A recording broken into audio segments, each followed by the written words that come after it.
Hey, I'm at the Western Hunt Expo in Salt Lake City, and this is the Weatherby Element 2 Upland, and it feels awesome. Come along with me, we're gonna go check out the guns and especially a ton of gear at this year's Expo. Western Hunting Expo is typically a big game enthusiast show, and I was surprised to see how many African safari booths there were. I was able to find some dog gear, learn a little bit more about Weatherby shotguns, and I found a couple of upland game vests that I really liked, as well as some apps that might help you in your waterfowl or your upland game hunting. So check this out, let's jump to the video and I'll show you what I found. Okay, so I'm here with DJ from Weatherby and we're talking shotguns. Tell me about your Element 2. For sure, so here we go. We got the brand new Element 2 as of last year. So the Element 1 had been around for years and years and years. We decided, hey, we need some updates for this. So what we did is we went and oversized the controls. So if you're using gloves in cold weather, super easy to operate, super smooth action. All inertia operated. We also went on the bottom and did a competition cut receiver, so when you're loading in, you're not getting your fingers pinched in there and all that sort of thing. Wider receiver, We updated the ergonomics of the stock, so we have all these textured grip points right here. These will be available in 12 and 20 gauge, and we have 28-inch barrels on them. Other features, so if you're a snow goose hunter or like plugs, we made them compatible with mag tube extensions. So you can run the Sure Cycle ones, those fit great with them. We also, the last thing we did was we updated the choke tubes. So these are now taking Cryo Plus choke tubes. So tons of different aftermarket chokes. So we make them in 4 different finishes. So we have, right behind me here, we have our Woodstock one. We have our Tungsten edition, which has a gray Cerakote. We have an all black for those guys, and then we dip it in Realtree Max 7. So I'm here with Cody from Lucky Duck, and we're talking dog kennels. So I know a lot of you, there's always some debate out there about what's the best dog kennel. I've seen guys show up to hunts with just the wire crates, and you're thinking, oh, what are you doing? Yeah. What do you love about your dog kennel? Yeah, so specifically with the Lucky Duck kennel, our main advantage here is, made in the USA, right here in Wisconsin where we are, one-piece rotomolded plastic, right? So it's not a segmented kennel. There's no assembly required. When you're buying your kennel, it's ready to go right out of the box, besides our non-slip rubber feet, which are located right on the bottom, okay? Cool. Customizing, we've got a medium, intermediate, which is shown right here, and a large size, which is even, bigger than that for your larger size retrieving dogs. We've got covers that go onto there, they're a great wind blocker. They've got side pockets for your bumpers, your food, your dog e-collar. I like to store mine right in the back when I load my dog up. Comes in, a tan, a gray, and an orange for the base subset of the kennel. And then we've got, Optifade Marsh, Optifade Timber, and then Bottomlands for the kennel cover. So no matter what you're wearing, your dog can be stylish. We've got kennel pads, kennel cots, kennel fans, all those little accessories that make the big difference for you and your best friend. So I'm here with Matt Davis with Final Rise, and we're talking upland game vests. Walk us through kind of your flagship, kind of your premium vest. Yeah, so that's going to be our Summit XT. XT is kind of an acronym for Extreme. Our original Summit was our go-to market product about 6 years ago, and the Extreme, we kind of bumped up the durability of materials, added some additional features, and just obviously listen to our customers, accepting feedback, right? That's a big part of creating a product. It's making sure you're working with a good community of people, and obviously the upland hunters are probably the best ones out there, if I'm being biased. I'm completely biased as well. About a year ago, we started using these laser cut laminates. So this is all being cut out on precision laser tables in our facility. And with that, we're able to do laser engraving. So we started adding customization. Guys can put their name on it. They can put their dog silhouette, their dog pad, like all those different things, and really just kind of spruce that up. No two bird hunters hunt the same, right? We all kind of have like our kit and how we like to do things. Our goal was to make just a good bomb-proof product that says, hey, here's your foundation, configure it however the heck you want. So you've got accessories and stuff that they can order through you guys as well. Absolutely. Kind of modify it. Yep, exactly. So as you were getting customer feedback, what were some of the things that you heard customers saying that they wanted that you've put into these? One of the big feedbacks that we got, and it's not how I carry my transmitter, but a lot of it's transmitter location. Everybody's running a handheld of some sort. And so we made some improvements on our shoulder harness. A lot of people like being able to attach that and just have it accessible here at the ready. I wear mine down on my hip, that's where I like it.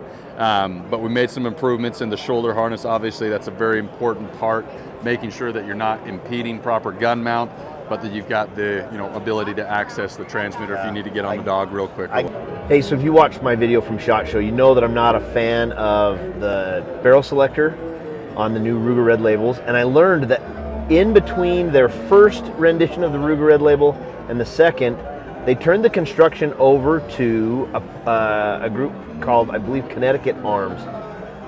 Anyway, Connecticut Arms, this is the barrel selector and safety mechanism that they had, and so they just went ahead and used it because of ease of a transition, not necessarily because they felt like it was better. That was interesting.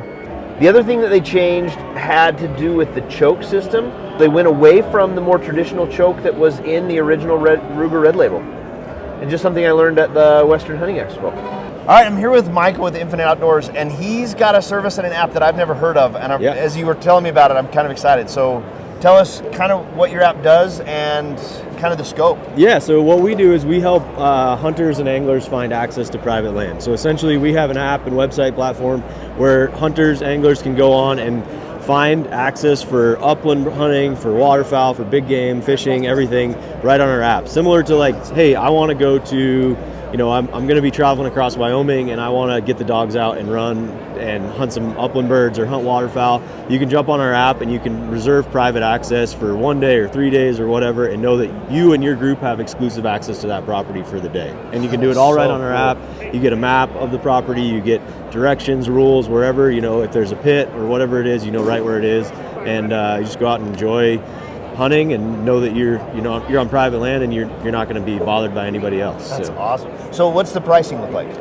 So what we have, you can download our app for free, create a free account. That gets you access actually to our Access Granted program that you can go legally cross private land to get to landlocked public. So that's kind of one side of our platform. Wow. And then that in and of itself is huge. Yeah, we have almost 60,000 acres of landlocked public land that's opened up via our app. And then we also have a $49.99 a year paid membership essentially, and that gets you access to book any of our private land on our app. And then prices, you're essentially then just paying for whatever what kind of access you want. So like upland waterfowl is typically 75, 80 to $100 a day, and then you just you get that property to yourself, and then it goes up from there for big game hunts, things like that you'd want to do. So. And does some of that $100 go to the landowner? Yeah, so that all goes to the landowner. So you're essentially so that then. We know that if someone books it, they're getting a quality property. It's not been overhunted, somebody didn't hunt it right before you, all that stuff.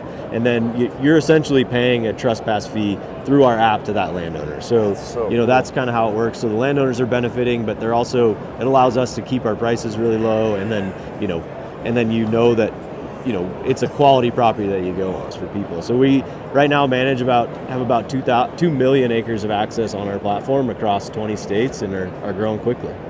Hey, so I'm here with Brad from WildTech, and they have maybe my favorite gadget I've seen so far, or new product I've seen so far at the show. Tell us about it. Yeah, so this is our brand new product for this year. It's an ultralight packable wader system. All in, a set of waders like this weigh 12 ounces.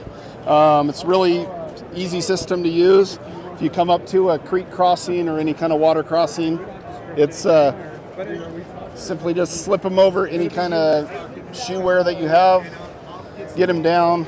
There's a toggle piece that you can put over your ankle to take down the drag, cinch down the top strap, and then there's finally a toggle system that would hook onto your belt, and you cinch that down. Doesn't allow the product to drag down your leg, cross the water, put them back in your backpack.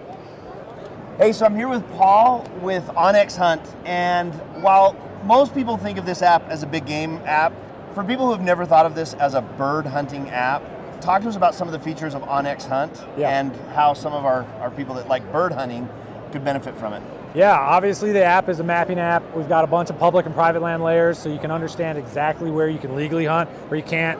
You can see walking areas. You can see crop layer data, so you can understand exactly where you want to hunt birds all fall, all winter long.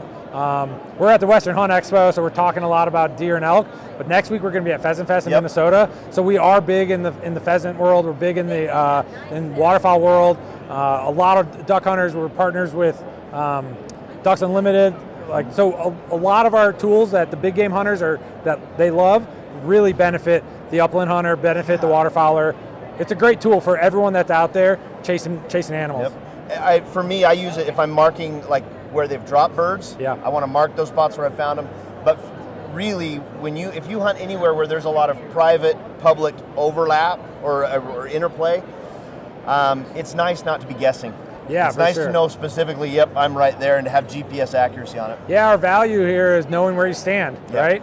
Yeah, I mean, definitely use it for upland hunting. I mean, it's invaluable for me knowing where I saw birds last year, where they're dropping birds. But the biggest thing is knowing where those WMAs are, where block management areas are, where those CPR land crops are, being able to get in and actually find birds, which is the biggest challenge these days. We actually, if you're an elite user on OnX, we got a bunch of free benefits for the elite user, and a bunch of those are actually upland benefits, like Retriever Roadmap. You get a free subscription to Retriever Roadmap. So if you got to train your dog to chase birds, come to OnX. We can help you out with that. We got decoys, deals on decoys with Dakota decoys. We got Drake waterfowl. Sweet. So we got all sorts of deals for the elite user in the waterfowl and upland world. I'm an elite user and I didn't even know about that. Yeah, there's a ton of them. Awesome. So check that I'll put out. all those links down below. Yeah. Hey, so I'm here with Nolan from Foxtail Lodge, and if I wanted to know about sea duck hunting in Alaska, tell me all about it. We're over on Kodiak Island. It's a super unique area when it comes to sea ducks, mainly because we have really mild winter weather compared to most of Alaska. So when the birds migrate down, they stop in Kodiak and they just never leave. Okay. So we do all of our sea duck hunts in December and January because plumage is the best and then we have the most birds around, right? So our season usually runs until about the third week of January, and throughout the season, just more and more birds show up and they just never leave. And we're also super unique that we get so many different species of birds, which is super cool. We get 11 different species of sea ducks and diver ducks, and that's not included what we get for puddle ducks. You know, we get the big one's harlequin, right? Everyone wants a harlequin. Yep. Harlequin, longtail, all three scoter species, Barrow's goldeneye, which is the other big one everyone wants, right? Common goldeneye, greater bluebill, red-breast merganser, common merganser, bucklehead, and then the puddle ducks, you know, mallards, gadwall, a lot of gadwall, which is kind of weird for our area, but we get a lot of gadwall. You know, widgeon, we get a couple Eurasian widgeon around every year. Green wing teal, Aleutian green wing teal, usually get a couple of those every year. So it's just, I mean, a plethora of birds. Really perfect if you're trying to do your North American 41. Hi everybody, I'm here with Jason with Canadian Premier Hunts and his pups, and we're going to talk waterfowl hunting in Canada. You bet. What are the benefits?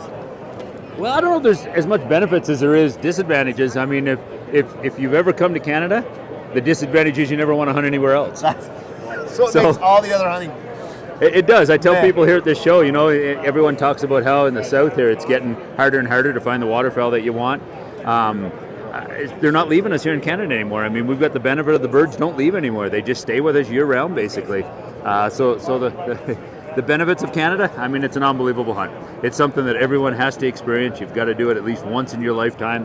And most guys, when you come and do it once, you book with the outfitter you're with, and you come right back the next year. And it's an annual hunt for the rest of your life. So what does a typical hunt look like with you guys? The typical hunt is a 3 or a 5 day hunt. You're going to fly into Edmonton, Alberta. We're going to pick you up at the airport. We're going to get you about 30 minutes from the airport. You're going to do 3 day hunt. You're going to do 3 mornings, 2 afternoons. 5 day hunt. Basically, you're just going to add 2 more days to it. We're going to do our best, and we are, and every outfitter in Canada is going to do their best to get you a limit of whatever we're going after that day. So we've got some really good limits there. We're allowed 8 ducks a day, and we're allowed 8 darks a day, and we're allowed 50 snows a day. So any outfitter that's worth a damn, which most of them are up there, we're going to get you that limit every day, and we're going to put enough birds in front of you that a 5 or 6 man group can shoot that many birds every day. You know, it's a once-in-a-lifetime deal. You get on the good days. I mean, we all have our bad days. Yeah, they're migratory birds. But for the most part, there's a lot more good days than there is bad days. And we're hunting you over anywhere from 10 to 200,000 birds. You know, when we scout fields, we drive by fields, and we don't even slow down to look at them unless there's a couple thousand birds in that field. Hey, so I'm here with Danny Ferris with Ultimate Predator, and we're talking decoys today. Yep. Danny, tell us what you've got at the show. We have 2 different lines of decoys. We have our stalker decoys that are archery decoys that are designed to be attached to archery equipment. They're pretty versatile. You've probably seen them around. The biggest thing about these decoys is that in the moment of truth, when it's time to actually draw and shoot, you don't have to find something to do with your decoy. So they're lightweight, portable, collapsible into a disc about this size. Our second line of decoys are called wind drifter decoys. We've got Canada geese and snow geese and turkeys in this line, and where these things shine, they're a lightweight wind movable decoy. So any light breeze will have these decoys moving, and they operate on a system that allows 3 different axes of movement with just a slight breeze. So one of those axes goes around like this. Okay. The other axis is the decoy being able to spin like this, and the other axis is being able to do it like this. Cool. So with a slight breeze that's coming one direction, you end up with decoys that are moving in all kinds of different directions, looking like feeding decoys. Yeah, a little more natural look. So our goose decoys, for instance, a lot of times I'll just like to take a dozen of these and sprinkle them out in like 3 dozen other decoys and kind of scatter them throughout the entire spread. And that different movement of these decoys just brings the entire spread to life. So you've got some natural movement along with some of maybe your more exactly solid spinners, flappers, yep. or the ones that are sitting still. Silhouettes. This is a completely different movement than you get with any other decoy. That's awesome. Hey guys, I'm David. I'm here with Bow Spider. I'm introducing and launching the new product called the Iron Spider from Bow Spider. If you haven't heard of Bow Spider, give me 10 seconds of your time. I'm going to show you what it is. It is a universal bow packing and storage system. Mounts right here on your bow, left or right hand. It'll allow you to put your bow here on your hip. I do a lot of wilderness DIY elk hunting. However, I do upland rifle deer, elk, mule deer. So we have a bugle tube tamer here. Mounts around a cylinder. The Bow Spider post mounts under your stabilizer. It's got a gravity lock. Lean that, lift that item up. Our slickers are really cool that they use no buckle, no Velcro, no straps. One pull, your slicker comes on and off. All of it's made in the USA, but I understand that some guys like to go bird hunting. So we're gonna get rid of my big backpack for elk hunting. We're gonna get rid of my archery tackle. We have something called our Pro suspenders. You can accessorize them with anything. Our post might mount to a Picatinny rail. This is called the Iron Spider. Happens to go right here on the back. So our Pro suspenders, you can incorporate a bino bucket, a fly fishing bucket, any of the buckets on the market. I've got it accessorized with a hydration bag on the back. You can see that here. And as long as your weapon has a Picatinny rail or a swivel sling that points 90 degrees down off the bottom of the stock, your weapon can go back here. So check us out at bowspider.com for all the accessories we'll have. That was a fun show. I was driving home. I got a little tired on the way home, so I stopped, grabbed some McDonald's, and decided to go ahead and edit the video now and get it out. I hope you enjoyed that. Check out all the links for everything that I saw down below in the description. And if you've got any questions or any comments, if you've used any of these things, please leave me a shout out and let me know what you think before I go and spend a lot of money and buy things that my wife probably thinks I don't need. Thanks for watching, and I'll see you in the next video.